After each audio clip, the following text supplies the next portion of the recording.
masalan hayvonda ham bor. Lekin onaning mehri undan o'ta yuksak. Insonniki aslida juda katta. Ya'ni onaning vazifasi bu oq qog'ozgina emas, ya'ni tarbiyalash emas.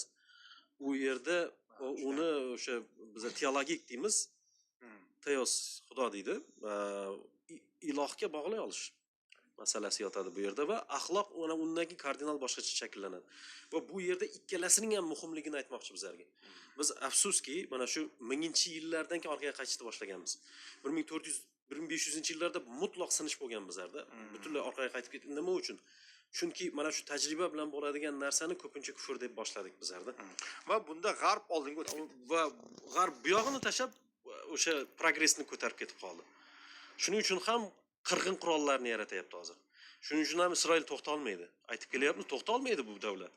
Tabiatida yo'q to'xtash, odamlarga mehr shafqat degan masalalar. Chunki o'sha biz faqatgina bir tarafini oldik, teologik tarafini olib ketdik. Ular o'sha oq qog'oz tabula rasa tarafini olib ketdi va bizning vazifamiz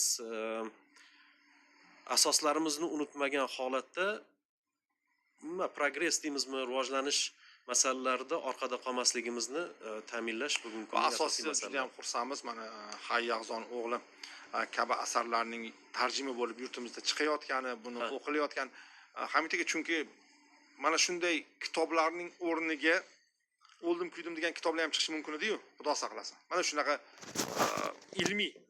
ilmiy kitob bunday olib qarasa, mana shunday ilmiy kitoblarning chiqayotgani va o'z o'quvchisini topayotgani bu juda ham quvonarli holat va ko'p savol bo'lardi. Nimaga bizda yo'qmi, sharqda yo'qmi, musulmon olamida yo'qmi degan savol yo'q, bor. Mana kerak bo'lsa Gobsga, Lokka ustozlik qiladiganlar bor. Faqat endi biz ularni vaqtida tanimaganmiz-da endi. Faqat ular yaxshi shogird emas. Endi ular yaxshi shogird emas, ular sal o'zgarib ketgan. Bir tarafni olib o'zgarib ketgan. Mayli endi bunaqa. Bu alohida. Hazil masalasi endi umuman. Ular ham katta olim, nima bo'lganda ham. Hamidbek, kattakon rahmat. Rahmat ko'rsatib qo'yishgan.